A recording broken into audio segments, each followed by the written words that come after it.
Viewers, welcome to metro style. வீடியோக்குள்ள போறதுக்கு முன்னாடி மெட்ரா ஸ்டைலை சப்ஸ்கிரைப் பண்ணாதவங்க சப்ஸ்கிரைப் பண்ணிட்டு கொஞ்சம் சப்போர்ட் பண்ணுங்க. வாங்க வீடியோக்குள்ள போகலாம். சூரியகலா வரதுக்காக வெயிட் பண்ணிட்டு இருக்காங்க. ரேவதியை கார்த்தி பிரிக்கணும்னா அதுக்கு சூரியகலாவனால தான் முடியும். அதனால சூரியகலாவை வர வைக்கிறாங்க. வினேஸ்வரி உங்களால ரேவதி சுவாதியை பிரிக்க முடியலன்னு சூரியகலாவை வர வைக்கிறீங்களா? அந்த இடத்துல சூப்பரா என்ட்ரி தராங்க சூரியகலா. சூரியகலா ஸ்லோ மோஷன்ல கார்ல இருந்து கீழே இறங்குறாங்க. ஒரு ஆளை வெயிட் பண்ணி வாசல்ல போய் கூட்டிட்டு வராங்கன்னா அப்ப அவங்க பெரிய ஆளா தான் இருப்பாங்க. உங்களுக்கு இவங்களை தெரியுமா அப்படின்னு மயில்வாகனம் கேட்க, அதுக்கு தெரியலே மாப்பிள்ள, நாங்களும் உங்களை மாதிரி தான் நின்றுட்டு இருக்கோம் அப்படின்னு சொல்றாரு. என்னமாமா உங்ககிட்டயே ஒரு வார்த்தை சொல்றது இல்ல, யார் எவருன்னு நம்ம கிட்டே சொல்றது இல்ல, நம்மளாலையும் கேட்கக்கூடிய நிலைமையில இல்லையே. மட்டும் ஈஸ்வரி ஒழுங்காவ பதில் சொல்லிட்டு போறாங்க. மாப்பிள்ள கார்த்தி இருந்தாவது ஏதாவது சொல்லுவா, இப்ப அதுக்கு கூட வழி இல்லாம ஆயிடுச்சு. என்ன பண்றது, எல்லாம் நம்ம நேரம் அப்படின்னு மயில்வாகனமும் ராஜராஜனும் பேசிட்டு இருக்காங்க. நீ உங்க ரெண்டு பேரும் யோசிச்சுட்டு இருக்க சூரியகலாவை வா வா அப்படின்னு ஈஸ்வரி ரொம்ப பயங்கரமா வர வைக்கிறாங்க. இனிதான் கதையில பெரிய ட்விஸ்டே இருக்கு. இனி என்னென்ன நடக்க போதும். சூரியகலா ஈஸ்வரியை பார்த்தா, ஹலோ ஆன்ட்டி எப்படி இருக்கீங்க அப்படின்னு சொல்லி கேக்குறாங்க. அப்போ இருந்த மாதிரி இப்பவும் அப்படியே இருக்கிறீங்களே ஆன்ட்டி அப்படின்னு சொல்லி சூரியகலா கேக்குறாங்க.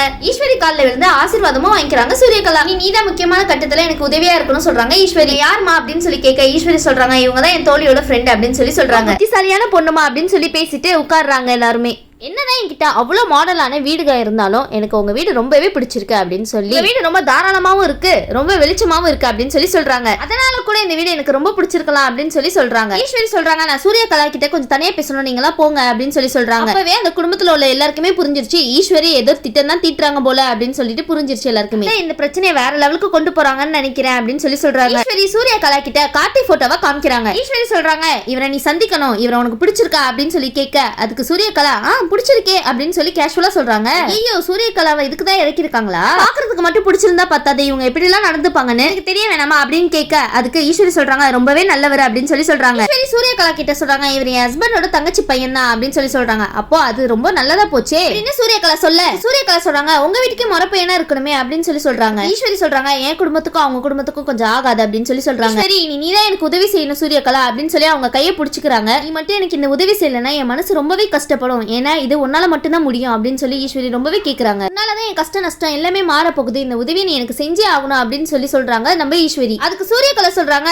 என்ன ஆன்ட்டி நீங்க சொன்னா நான் இது கூட செய்ய மாட்டேனா, உங்களுக்காக நான் என்ன வேணாலும் செய்வேன் ஆன்ட்டி அப்படின்னு சொல்லி சொல்றாங்க. ஈஸ்வரி சூரியகலா கிட்ட சொல்றாங்க, நீயும் கார்த்தியும் முதல்ல சந்திக்கணும், அந்த சந்திப்பு யதார்த்தமா நடந்த மாதிரி இருக்கணும் அப்படின்னு சொல்லி சொல்றாங்க. எனக்காக இதை மட்டும் பண்ணுமா, உன் வாழ்க்கை ஓஹோன்னு அமையும் அப்படின்னு சொல்லி சொல்றாங்க நம்ம ஈஸ்வரி. ஈஸ்வரி உங்க பொண்ணு ரேவதி வாழ்க்கையை நீங்களே கெடுக்க பாக்குறீங்களே, கார்த்தியை பத்தி சொல்லணும்னா அவர் தப்பானவர் கிடையாது, உண்மையிலேயே ரொம்ப நல்லவருமா அப்படின்னு சொல்லி சூரியகலா கிட்ட சொல்றாங்க. அதுக்கு சூரியகலா சொல்றாங்க, சரி ஆன்ட்டி ஃபர்ஸ்ட் நான் அவரை போய் மீட் பண்றேன், மீட் பண்ணிட்டதுக்கு அப்புறம் என்ன நடக்குதுன்னு பார்க்கலாம் அப்படின்னு சூரியகலா சொல்றாங்க. சரின்னு சொல்லிட்டு ரெண்டு பேருமே வெளியே வராங்க. நம்ம சூரியகலா வந்த உடனே அவங்களோட வேலையை ஆரம்பிச்சிட்டாங்க போலயே. கொஞ்சம் கூட ஈஸ்வரி சொன்னதை தாமதமாக்காம உடனே போய் கார்த்தியை மீட் பண்ண போறாங்களே. சூரியகலா உடனே கார் எடுத்துட்டு கார்த்தியை மீட் பண்ண கிளம்பிட்டாங்க. ஈஸ்வரி கிட்ட கேக்குறாங்க, இவங்க எதுக்கு கார்த்தியை பார்க்க கிளம்பி போறாங்க அப்படின்னு சொல்லி கேட்க, ஈஸ்வரி நீ என்ன பண்ணி வச்சிட்டு இருக்க அப்படின்னு சொல்லி கேக்குறாங்க. ஈஸ்வரி அதுக்கு திமிரா நக்கலா பதில் சொல்றாங்க, எல்லாம் நல்ல காரியத்துக்கு தான் போறா அப்படின்னு சொல்லி சொல்றாங்க. தங்கச்சி பையன் எனக்கு தம்பி முறை, அதனால அவர் நல்லா இருக்கணும்னு அவருக்கு பொண்ணு பார்த்திருக்கேன் அப்படின்னு சொல்லி சொல்றாங்க. ராஜராஜன் ஷாக்கை கேக்குறாங்க, என்ன அவருக்காகவா, என்ன சொல்ற நீ அப்படின்னு சொல்லி கேக்குறாரு. அவருக்காக நம்ம பொண்ணு ரேவதி காத்துட்டு இருக்கால,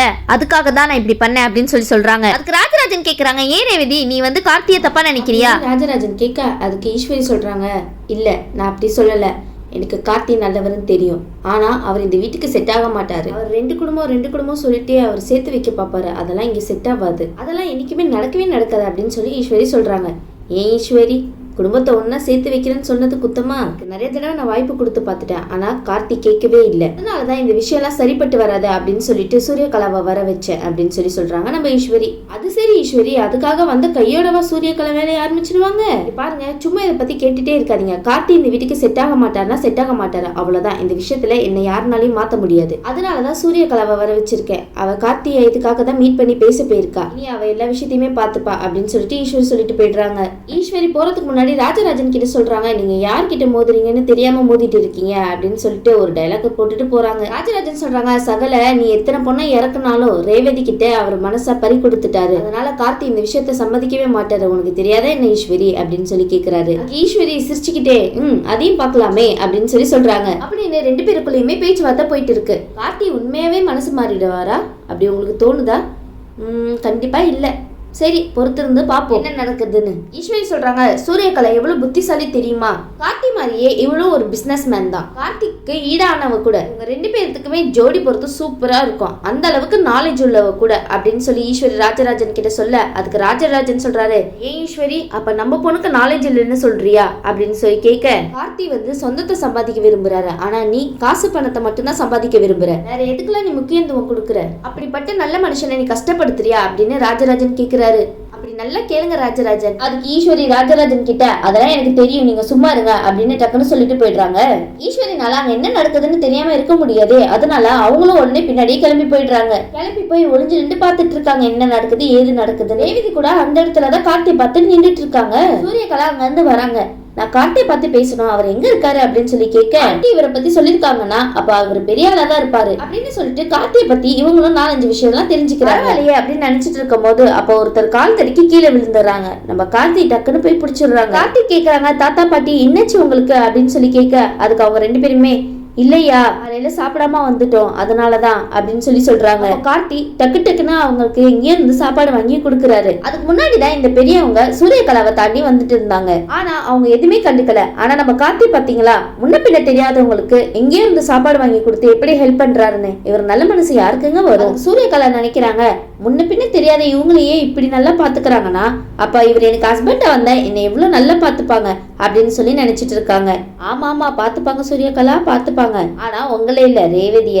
அதுக்கு சூரியகலா அந்த இடத்துல சரி கல்யாணம் பண்ணா இவரதான் பண்ணணும் அப்படின்னு சொல்லி நினைச்சிட்டு அதுக்கு முன்னாடி நான் காதலிக்கிற மாதிரி அவரும் என்ன காதலிக்கணும் அப்படின்னு நினைச்சிட்டு இருக்காங்க சூரியகலா. கார்த்தியும் சூரியகலாவும் மீட் பண்றாங்க. சூரியகலா சொல்றாங்க கார்த்திகை பார்த்து உங்களை மீட் பண்ணதான் நான் இங்க வந்திருக்கேன் அப்படின்னு சொல்லி சொல்ல, அப்படியா முன்ன நான் உங்களை இங்க பார்த்ததே இல்லையே அப்படின்னு சொல்லி சொல்றாங்க. சூரியகலா சொல்றாங்க நான் மத்தவங்கள மாதிரி சுத்தி முத்தில பேச மாட்டேன் சொல்லி சொல்றாங்க. அதுக்கு கார்த்தி சொல்றாங்க பரவாயில்லையே நல்ல பழக்கம் தான் சொல்லுங்க அப்படின்னு சொல்லி சொல்றாரு. கார்த்தி கேக்குறாங்க எதுக்காக என்ன மீட் பண்ணணும்னு நினைச்சீங்க அப்படின்னு சொல்லி கேட்க, அதுக்கு சூரியகலா சொல்றாங்க அபிராமி குரூப் ஆஃப் கம்பெனியோட எம்டி அப்படின்னு சொல்லி கேக்குறாங்க. ஆமா சொல்லுங்க அப்படின்னு சொல்லி சொல்றாரு கார்த்தி. ஏகப்பட்ட சொத்துலாம் இருக்கும் போது நீங்க எங்க இருக்கீங்க எனக்கு தெரியுது நீங்க ஏன் இங்க இருக்கீங்கன்னு. கார்த்திக் கேக்குறாரு யார் சொல்லிங்க வந்தீங்க அப்படின்னு சொல்லி கேட்க, அதுக்கு சூரியகலா சொல்றாங்க ஈஸ்வரி ஆன்டினாலதான் இங்க வந்தேன் அப்படின்னு சொல்லி சொல்றாங்க. எதுக்காக அப்படின்னு கேட்க, அதுக்கு சூரியகலா டக்குன்னு எதுவுமே யோசிக்காம சொல்லிடுறாங்க எனக்கு உங்களை பிடிச்சிருக்கு சொல்ல, அதுக்கு கார்த்திக் உடனே டக்குன்னு பதில் கொடுக்கறாரு. இல்ல சாரி நீங்க ஆசைப்படுறது எதுவுமே நடக்காது நீங்க போலாம் அப்படின்னு சொல்லும் போது, ரேவதியை காதலிக்கிறேன்னா சொல்ல மாட்டேன், அவ எனக்கு மனைவி, அதுக்கப்புறம் தான் நான் ரேவதியை காதலிக்க ஆரம்பிச்சேன், அவளை தவிர என் மனசுல யாருமே கிடையாது அப்படின்னு சொல்லி சொல்றாரு. அதுக்கு சூரியகலா சொல்றாங்க சரி அவதான் எல்லாத்தையும் மறந்துட்டால அப்படின்னு சொல்லி கேட்க, கார்த்தி சொல்றாங்க அதான் தெரியுதுல அப்ப எதுக்கு என் வழியில குறுக்க விடுறீங்க அப்படின்னு சொல்லி கேட்க, அதுக்கு சூரியகலா திங்க் பண்ணிட்டு இருக்காங்க நான் உங்களை லவ் பண்றேன் அது தப்பா அப்படின்னு சொல்லி கேட்க, அதுக்கு கார்த்தி சொல்றாரு நீங்க லவ் பண்ணது தப்புன்னு நான் சொல்லல, ஆனா எல்லாமே தெரிஞ்சுக்கிட்டு என்ன லவ் பண்றேன்னு சொல்றதா தப்பு அப்படின்னு சொல்லி சொல்றாரு. ரேவதிக்கு அந்த இடத்துல ஒண்ணுமே புரியல, தூரத்துல இருந்து பாத்துட்டு இருக்கா யார் இந்த பொண்ணு ரொம்ப நேரமா கார்த்தி கிட்ட பேசிட்டு இருக்காங்களே அப்படின்னு சொல்லி பாத்துட்டே இருக்காங்க. ரேவதி அவங்க யாரும் இல்ல உங்க லைஃப கெடுக்க வந்த ஒரு வில்லிதான், கடவுளே இங்க என்ன நடந்துட்டு இருக்கு நான் முந்துறதுக்குள்ள அவ முந்திட்டாளா அப்படின்னு கடவுள் கிட்ட கேட்டுட்டு இருக்காங்க ரேவதி. அப்ப ரேவதி ஒரு பிளான் போடுறாங்க. அங்க ஒரு சின்ன பையன் கிட்ட டேய் தம்பி இங்க வாடா, அங்க 2 பேரும் நிக்கிறாங்களே அவங்க 2 பேரும் என்ன பேசுறாங்கன்னு எனக்கு கொஞ்சம் கேட்டுட்டு வந்து சொல்றா அப்படின்னு தூது அனுப்புறாங்க. அந்த பையனும் சரிக்கா நான் போய் கேட்டுட்டு வரேன் அப்படின்னு சொல்லிட்டு ஓடுறான். அப்ப அந்த பையன் ஓடி போய் கேட்டுட்டு வந்து ரேவதி கிட்ட அக்கா அவங்க 2 பேரும் லவ் பண்றாங்கன்னு நினைக்கிறேன், அந்த பொண்ணு ஆசையா அவங்க காதல சொல்றாங்க அப்படின்னு சொல்ல, அதுக்கு ரேவதி சொல்றாங்க அச்சோ அவர் என்ன சொல்றாரு அப்படின்னு சொல்லி கேட்க, அவர் மௌனமா நிக்கிறாருக்கா அப்படின்னு சொல்லி சொல்றாங்க. அதுக்கு ரேவதி மனசுல நினைக்கிறாங்க அச்சோ என்ன இவர் மௌனமா நிக்கிறாரா, ஒருவேளை அவளோட காதலை ஏத்துப்பாரோ, இவ வர பார்க்க மாடலா வேற இருக்காளே அப்படின்னு சொல்லி நினைக்கிறாங்க. புரியலையே தெரிஞ்சிருந்தா நான் முன்னாடியே என் காதல சொல்லிருப்பேன், இப்ப என்ன பண்றது எனக்கு தெரியலையே, கடவுளே எனக்கு கொஞ்சம் ஹெல்ப் பண்ணுங்க அப்படின்னு சொல்லி கேட்டுட்டு இருக்காங்க ரேவதி. கார்த்தி சொல்றாங்க சரிங்க நீங்க போகலாம் அப்படின்னு சொல்லிட்டு கார்த்திக் சொல்ல, அதுக்கு சூரியகலா சொல்றாங்க சரி ஓகே ஃபர்ஸ்ட் மீட்டிங்க்கு இது போதும் அப்படின்னு சொல்லி சொல்றாங்க. அதுக்கு சூரியகலா சொல்றாங்க நான் என்னோட காதல உன்கிட்ட சொல்லிட்டேன், ஆனா நீ முடியாதுன்னு சொல்லல சொல்லி சொல்றாங்க. அதுக்கு கார்த்தி சொல்றாங்க இல்ல 2த்துக்குமே ஒரே அர்த்தம் தான் அப்படின்னு சொல்லி சொல்ல, சூரியகலா சொல்றாங்க கார்த்திகை பார்த்து அப்போ உனக்கு ஒரு சவால் அப்படின்னு சொல்லி சொல்றாங்க. அதுக்கு கார்த்திக் கேக்குறாங்க என்ன சவால் அப்படின்னு சொல்லி கேட்க, சூரியகலா சொல்றாங்க நான் உனக்கு கொஞ்சம் டைம் தரேன், அதுக்குள்ள ரேவதிக்கு நீ பழசெல்லாம் ஞாபகப்படுத்தி அவ கூட நீ ஒன்னா சேர்ந்துட்டேன்னா நான் இங்க இருந்து போயிடுறேன். இல்லனா கண்டிப்பா நீ என்னை ஏத்துக்கணும், இதுதான் என்னுடைய சவால். கார்த்தி சொல்றாங்க இதெல்லாம் நான் கலந்துக்கணும்னு அவசியம் கிடையாது, எதுக்கு உங்ககிட்ட போட்டி போடணும், சவால் விடணும், எனக்கு ஏற்கனவே நிறைய வேலை இருக்கு அப்படின்னு சொல்லி சொல்றாரு நம்ம கார்த்தி. அம்மா கார்த்தி நிறைய வேலை இருக்கு, கிளம்பிடுங்க, மனசை கிணச மாத்திர போறாங்க. சரி சரி நீங்க இங்க இருந்து போலாம் அப்படின்னு கார்த்திக் சொல்ல அதுக்கு சூரியகலா சொல்றாங்க, பாருங்க கார்த்தி இது எல்லாமே நான் உங்க நன்மைக்காக தான் சொல்றேன். இங்க பாருங்க கார்த்தி இதை நான் உங்க நன்மைக்காக தான் சொல்றேன், எனக்கும் சொல்ல உரிமை இருக்கு. சூரியகலாவும் என்னவோ சொல்லி பாக்குறாங்க, ஆனா எதுவுமே ஒர்க் அவுட் ஆகிற மாதிரி தெரியலையே. சூரியகலாக்கு உடனே தோணுது, ஓகே ஈஸ்வரி ஆண்டி சொன்ன ஐடியாவையே ஒர்க் அவுட் பண்ணலாம் அப்படின்னு சொல்லி நினைச்சிட்டு பார்த்து சொல்றாங்க, நிச்சயமா நான் உங்களுக்கு ஒரு நல்ல ஃப்ரெண்டா இருப்பேன் அப்படின்னு சொல்லி சொல்ல அதுக்கு கார்த்தி சொல்றாங்க, என்ன சொல்றீங்க அப்படின்னு சொல்லி கேட்க, எனக்கு எது புரியல அப்படின்னு சொல்லி கார்த்தி கேட்க அதுக்கு சூரியகலா சொல்றாங்க, புரியற நேரத்துல தானாவே புரியும் அப்படின்னு சொல்லி சொல்றாங்க. புத்திசாலியா இருக்கிற கார்த்தி இப்படி எல்லாம் யோசிக்கலாமா, சரி நான் போயிட்டு வரேன் அப்படின்னு சொல்லிட்டு கார் எடுத்துட்டு சூரியகலா கிளம்பிடுறாங்க. இந்த பக்கம் நம்ம ரேவதி தான் பாவம் என்ன பண்றதுன்னு தெரியாம திகச்சு போய் நிக்கிறாங்க.